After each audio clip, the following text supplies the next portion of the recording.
शिक्षक एवं शिक्षिकाओं नमः संस्कृताय। संस्कृत सिंधुजा क्लासेस में आप सभी लोगों का दिल खोल कर स्वागत है। हम सभी लोग भारत विरचित किराता अर्जुनियम का अध्ययन कर रहे हैं। श्लोक संख्या 7 तक अध्ययन कर चुके हैं। आज हम लोग 8वें श्लोक का अध्ययन करेंगे। इसके पहले भारत के बारे में थोड़ा से देख लेते हैं। भारत का मूल नाम दामोदर था। इनकी उपाधि भारत थी। आदपत्र की भी उपाधि इनकी थी। इनके पिता का नाम श्रीधर या नारायण स्वामी था। माता का नाम सुशीला, पत्नी का नाम रसिका या रसिकवती। ये एचिलपुर या अचलपुर धारा नगरी के निवासी थे। ये विष्णुवर्धन के समकालीन थे। इनका समय 6ठी शताब्दी का उत्तरार्ध या 7वीं शताब्दी का पूर्वार्ध माना जाता है। इनके गोत्र का नाम कुशिक था। बस अब हम लोग अपने आज के श्लोक पर आते हैं। सब लोग साथ में वाचन करेंगे। वंशस्थ छंद है और ये भी आप लोगों को बताया गया है। प्रथम सर्ग में वंशस्थ छंद श्रेष्ठ मतलब वंशस्थ छंद की प्रधानता है। 45वें में पुष्पिताग्रा है, 46वें में मालिनी है। अगर क्रम पूछे आपको तो क्या लगाएंगे? वंशस्थ, पुष्पिताग्रा, मालिनी। चलिए वाचन करते हैं। जतौ तु वंशस्थमुदीरितं जरौ, जतौ तु वंशस्थमुदीरितं जरौ, तनोति शुभ्रं गुणसम्पदा यशः, तथापि जिह्मा भवज्जिगीषया, तनोति शुभ्रं गुणसम्पदा यशः, तथापि जिह्मा भवज्जिगीषया, तनोति शुभ्रं गुणसम्पदा यशः, समुन्नयनभूतिमनारिसङ्गमाद् वरं विरोधोऽपि समं महात्मभिः, वरं विरोधोऽपि समं महात्मभिः। इसके पहले हम लोग कल नहीं हो पाई थी क्लास। कल किसी विशेष कारण से बाहर चले गए थे, बहुत ज़रूरी काम आ गया था। तो इसके पहले जो परसों हम लोग श्लोक संख्या 7 का अध्ययन किए थे, उसकी कहानी को रिलेट करते हुए पढ़ते हैं। उसमें जो यहाँ तथापि शब्द है, ये व्यापक अर्थ में इसका प्रयोग किया गया है, तो इसलिए पिछली कहानी को कोरिलेट करते हैं। तो पिछले श्लोक में वनेचर कह रहा है, विशङ्कमानो भवतः पराभवं, नृपासनस्थोऽपि वनाधिवासिनः, दुरोदरछद्मजितां समीहते, नयेन जेतुं जगतिं सुयोधनः। विशङ्कमानः भवतः पराभवं, नृपासनस्थो वनाधिवासिनः, नृपासनस्थो अपि सुयोधना, यानी कि राज गद्दी पर बैठा हुआ, राज सिंहासन पर बैठा हुआ सुयोधन, वनाधिवासिनः, वन में निवास करने वाले, भवतः पराभवम, आपसे पराजय की, विशङ्कमाना, आशंका करता हुआ, दुरोदर छद्म जिताम, जुए से छल पूर्वक जीती गई, जगतिम, पृथ्वी को, नयन जेतुम समीहते, अविनीति पूर्वक जीतना चाह रहा है। तो तथाप का अर्थ, पीछे का अर्थ लेंगे हम लोग कि जो राजगद्दी पर बैठा हुआ सुयोधन आपसे पराजय की आशंका करता हुआ फिर भी क्या क्या कर रहा है, यानी कि पराजय की आशंका करता हुआ फिर भी क्या क्या कर रहा है, इसमें यही बताया जा रहा है। अब क्या क्या कर रहा है? तथापि जिह्मा, आपसे पराजय की आशंका करता हुआ फिर भी, जिह्मा सभवज्जिगीषया, वह कुटिल, भवज्जिगीषया, आपको जीतने की इच्छा से, शुभ्रम यशः, यानी कि निर्मल यश को, गुण संपदा, गुण रूपी संपत्ति के द्वारा या गुण संपत्ति के द्वारा, तनोति माने बढ़ा रहा है या फैला रहा है। तन विस्तारे धातु है तनोति, लट लकार प्रथम पुरुष एक वचन का है, तो क्या कर रहा है? बढ़ा रहा है।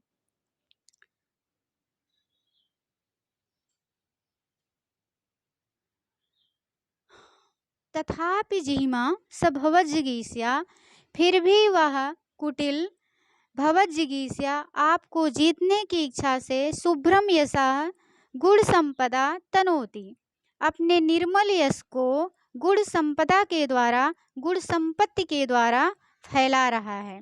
क्या कर रहा है? अपने शुभ्रम, यहाँ अनुस्वार का मिस्टेक हो गया है, आप लोग समझेंगे। द्वितीय विभक्ति एक वचन का रूप है, अनुस्वार नहीं लग पाया है, टाइपिंग करते समय छूट गया है। शुभ्रम यशा यानी कि अपने निर्मल यश को गुण संपदा, गुण संपत्ति के द्वारा, यहाँ तृतीय विभक्ति एक वचन का रूप है तो क्या रहेगा? गुण संपत्ति के द्वारा। तनोति माने फैला रहा है। क्या कर रहा है? अपने निर्मल यश को गुण संपत्ति के द्वारा फैला रहा है। भूतिम समुन्नयन, अब क्यों भूतिम समुन्नयन? भूतिम माने होता है ऐश्वर्य, ये भी द्वितीय विभक्ति एक वचन का रूप है। समुन्नयन माने क्या होता? बढ़ाने वाला है। तन भूतिम माने क्या होता? ऐश्वर्य। समुन्नयन माने बढ़ाने वाला है। अब क्या बढ़ाने वाला है? अनार्य संगमाद, दुष्टों की संगत की अपेक्षा, वरम विरोधो अपि, यानी कि वरम माने श्रेष्ठ, विरोधो माने विरोध भी, समम महात्म भी, समम माने साथ, महात्म भी माने महात्माओं के साथ, दुष्टों की संगत की अपेक्षा महात्माओं के साथ विरोध भी श्रेष्ठ है, क्योंकि यह समुन्नयन भूतिम ऐश्वर्य को बढ़ाने वाला होता है। क्या ऐश्वर्य को बढ़ाने वाला होता है? पूछा जा सकता है परीक्षा में। तो क्या भूतिम को, भूतिम माने ऐश्वर्य, समुन्नयन यानी कि ऐश्वर्य को बढ़ाता है। अब क्या ऐश्वर्य को बढ़ाता है? महात्माओं का विरोध भी, महात्माओं का विरोध भी। अगर महात्माओं के साथ आप संगति करते हैं तब भी आपका यश, कीर्ति, ऐश्वर्य फैलेगा, अगर विरोध होता है तब भी फैलेगा। क्यों? कैसे? अब आप लोग प्रैक्टिकल करके देख सकते हो अपने गांव में, पास पड़ोस में। मान लो किसी दुर्जन के साथ आपका विरोध हो गया, अनार्य के साथ, जो दुष्ट व्यक्ति है, तो क्या करेगा? अगर वो आपको 4 गाली देगा तो आप 8 गाली देने को सोचोगे। अगर वो आपको 4 थप्पड़ लगाया तो आप 5 तो लगाने को सोचोगे। उससे आगे यानी कि जो जो वो कर रहा है आपके साथ दुर्व्यवहार, उस दुर्व्यवहार से बढ़कर के आप दुर्व्यवहार करना चाहोगे उसके साथ। मान लो गाँव में किसी दुष्ट के साथ, दुष्ट व्यक्ति के साथ आपकी दुश्मनी हो गई, तो आपका 4 हाथ मेढ़ काटेगा तो आप 8 हाथ काटने को सोचोगे। आपका 1 पेड़ उखाड़ा तो आप उसका 2 पेड़, 4 पेड़ उखाड़ने को सोचोगे। वो गांव में यही सब होता है। अगर किसी से किसी के नहीं बन रही है तो क्या करेंगे लोग? उसका नुकसान ही करेंगे। कहीं उसकी खेती बाड़ी को नुकसान करेंगे, उसके जानवर को नुकसान करेंगे, उसके घर को नुकसान करेंगे, कि मतलब क्या करें कि इसको ज़्यादा से ज़्यादा हानि हो, जो मेरा शत्रु, यही लोग सोचते हैं। कोई गया किसी का 1 बिस्वा धन में लतेड़ डाला तो आप सोचेंगे अब वो मेरा 1 बिस्वा लतेड़ा, उसका 2 बिस्वा लतेड़ दें, है कि नहीं? मान लो किसी दुष्ट आपका मित्र है, उसकी बुरी आदत है, वो सिगरेट पी रहा है, लैला पुकार खा रहा है, इधर उधर रोड पे रास्ते में खड़े होके कमेंटबाजी कर रहा है, तो आप भी उसके साथ रहोगे? जो कर रहा वही करोगे? आप भी नशा करोगे, आप भी कमेंट करोगे। अगर कोई रास्ते में जा रहा तो यही करोगे। लेकिन कहीं आप सज्जन व्यक्ति के साथ संगति कर रहे हैं, कोई सज्जन व्यक्ति है, आपसे मित्रता हो गई, तो वो 4 घंटा पढ़ रहा है तो आप 5 घंटा पढ़ने को सोचोगे। वो टीजीटी निकाल लिया तो आप पीजीटी निकालने को सोचोगे। मान लो अगर पीजीटी निकालने को सोचोगे तो टीजीटी तो जरूर ही निकल जाएगा आपका। तो क्या हुआ? आपकी भूति, आपका ऐश्वर्य बढ़ रहा है कि नहीं बढ़ रहा है? अगर मान लो आपका पार्टनर है, उससे आपका नहीं जम रहा है और वो 8 घंटा पढ़ रहा है, तो आप सोचेंगे वो 8 घंटा पढ़ रहा है तो चलो हम 10 घंटा पढ़ते हैं। तो इससे क्या होगा? आपका ऐश्वर्य बढ़ेगा। यानी कि वो महात्मा व्यक्ति है, जो आपका शत्रु है मौके पे, आप जिसको शत्रु समझ रहे हो, जिससे आपकी नहीं जम रही है, अगर वो सज्जन है, पढ़ाई लिखाई में मन लगाता है, अच्छा काम कर रहा है, परोपकार कर रहा है, कहीं वृक्ष लगवा रहा है, कहीं वृद्धों की हेल्प कर रहा है, कहीं भिक्षुकों को दान दे रहा है, तो आप भी वही करने को सोचोगे जो आपका शत्रु कर रहा है। अगर आपका शत्रु महात्मा है, अगर आपका शत्रु अनार्य है, दुष्ट है, तो जो जो करेगा आप वही वही करोगे। तो आपकी क्या होगा? आप अधोगति में चले जाओगे, आपका पतन हो जाएगा। महात्मा के साथ रहोगे तो आप हमेशा उन्नति करोगे। चलिए एक बार फिर से अर्थ देखते हैं। तथापि जिहीमांस भवज्जिगीषया तनोति शुभ्रं गुणसम्पदा यशः समुन्नयन भूतिमनारे संगमात् वरम विरोधोऽपि समं महात्मभिः।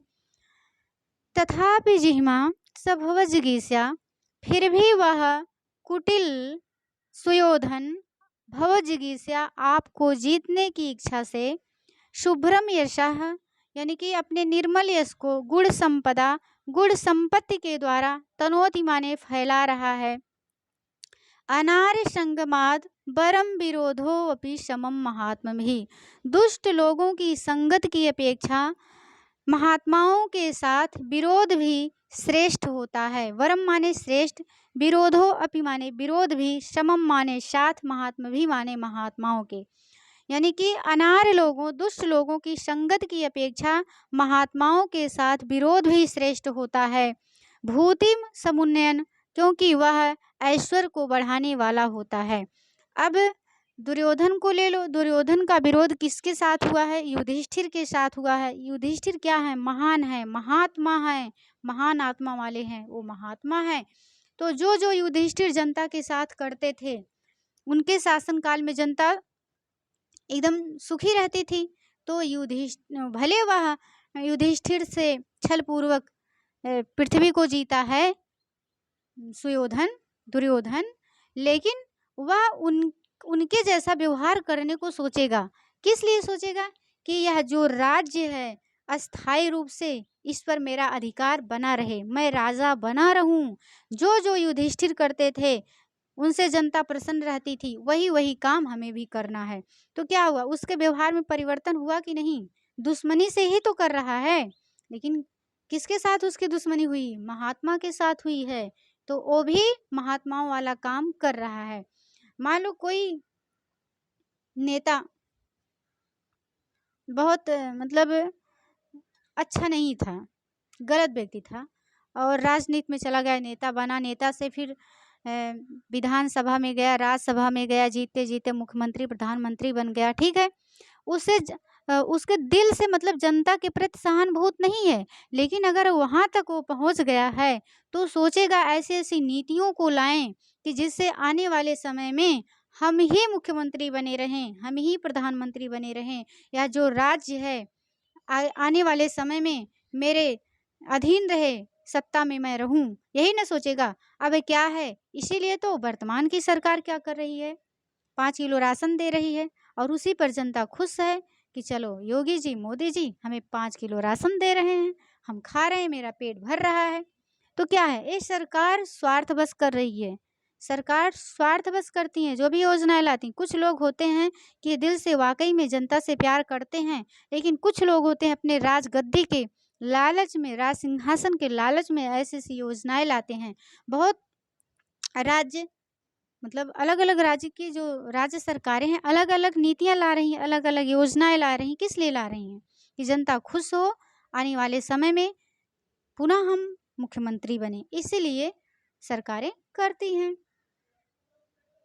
तो मेरे समझ से अर्थ सभी को आ गया होगा। तो चलिए हम लोग देख लेते हैं एक बार किसमें किस विभक्ति का प्रयोग है। महात्मभी में किस विभक्ति का प्रयोग है? तृतीया विभक्ति एक वचन का प्रयोग है, महात्मी भी। और यहाँ किस लिए तृतीया विभक्ति का प्रयोग हुआ है? सम के कारण, सहसाकम समम पढ़े होंगे। और गुण संपदा में यहाँ तृतीय विभक्ति एक वचन है। संपदा स्त्रीलिंग का रूप है, जैसे रमया आप लोग पढ़ते हो, रमया कन्या, तो इसे संपदा।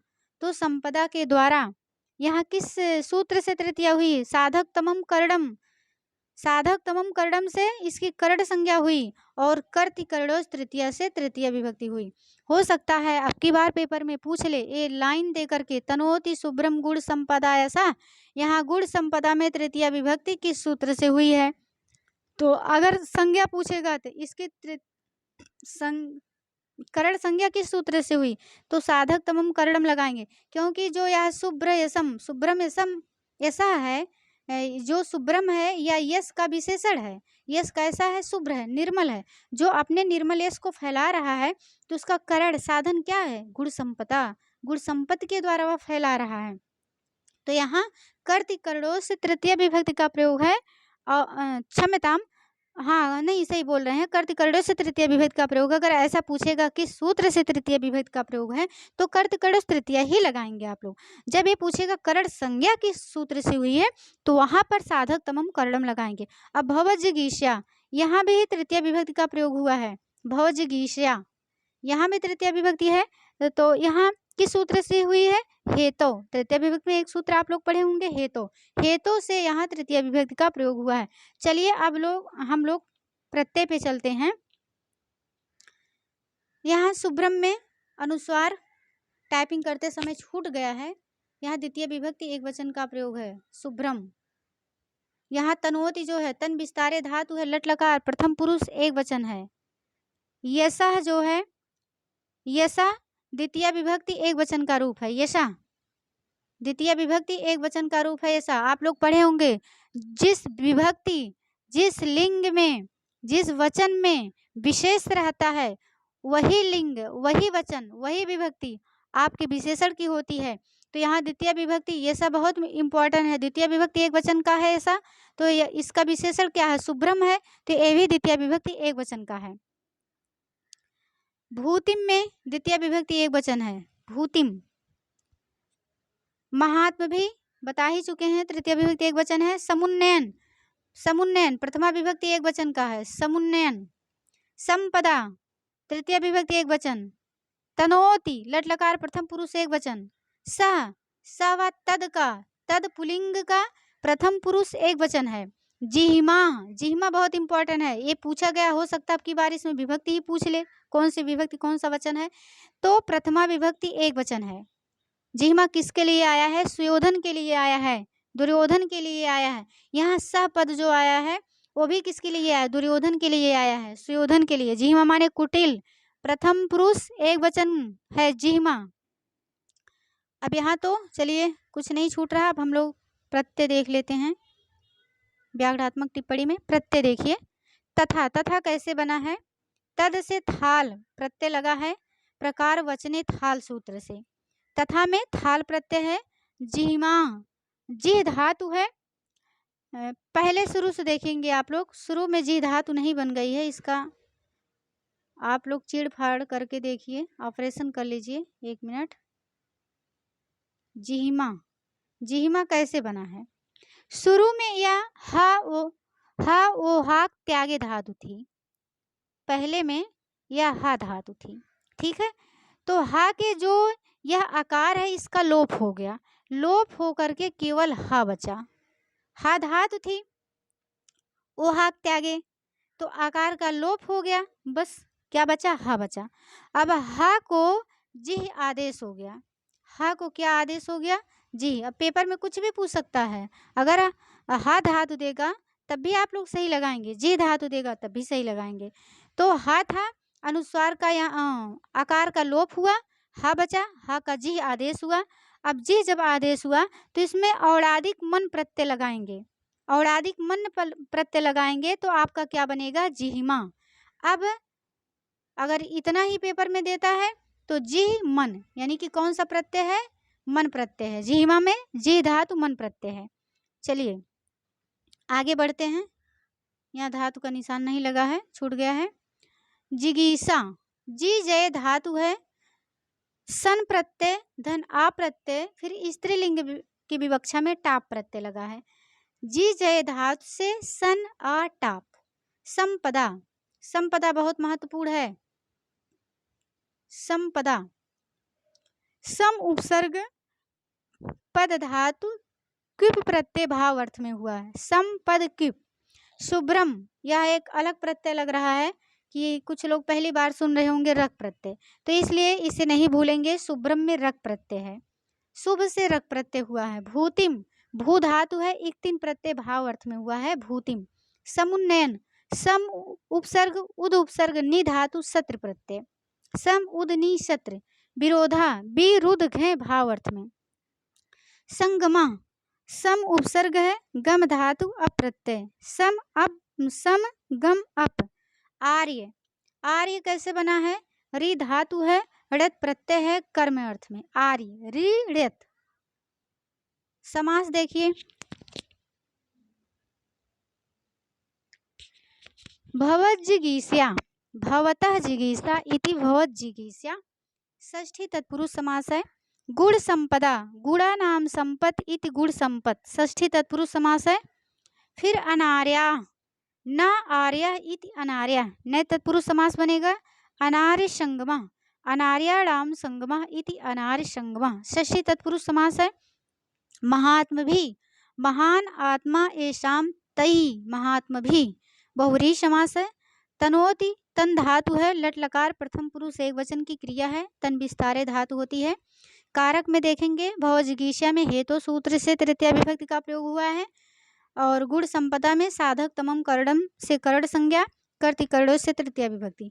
अनार्य संगमाद में पंचमी विभक्ति से पंचमी विभक्ति हुई है। पंचमी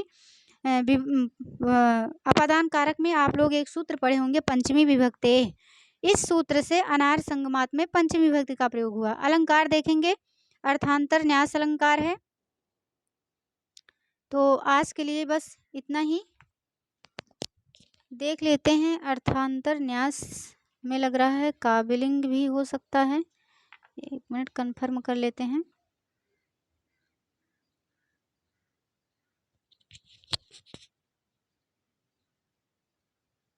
हाँ, तो यहाँ पर काबिलिंग अलंकार भी है।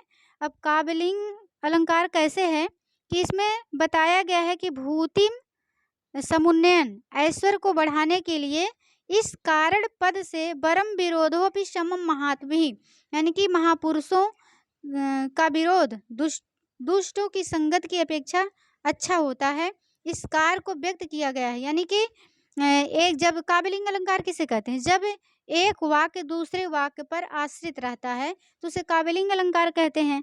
कि महात्माओं के साथ विरोध भी अच्छा होता है।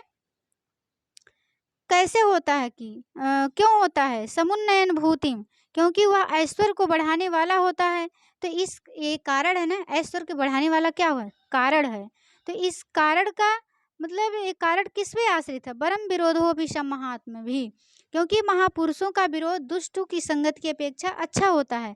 तो इस यहाँ पर काबिलिंग अलंकार है। और इस तरह से देखेंगे तो अर्थांतर न्यास अलंकार कैसे हुआ है, यहाँ देखिए। तथापि जीमा स भवजिगीषा तनोति शुभ्रम गुण संपदा यसा समुन्नयन भूतिम अनार्य संगमाद वरम विरोधो भी समम महात्म भी। जो तीनों पंक्तियां हैं, ये चतुर्थी पंक्ति जो है, जो तीनों पंक्ति हैं, उस जो चतुर्थी पंक्ति है यानी कि चतुर्थ पंक्ति है, क्षम्यताम चतुर्थ पंक्ति है, यह तीनों का समर्थन कर दे रहा है।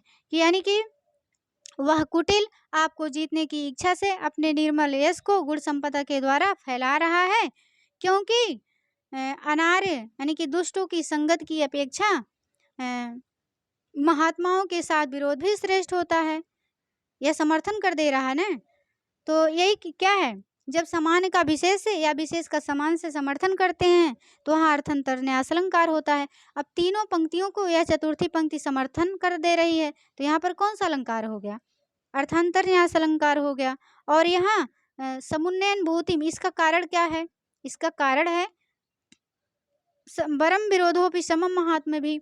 यह जो है किस पे आश्रित है, इसका कारण क्या है? परम विरोधोपि समम महात्म भी। तो यहाँ पर काबिलिंग अलंकार हो गया। तो आप लोग जानते रहिए, यहाँ पर दो अलंकार हैं।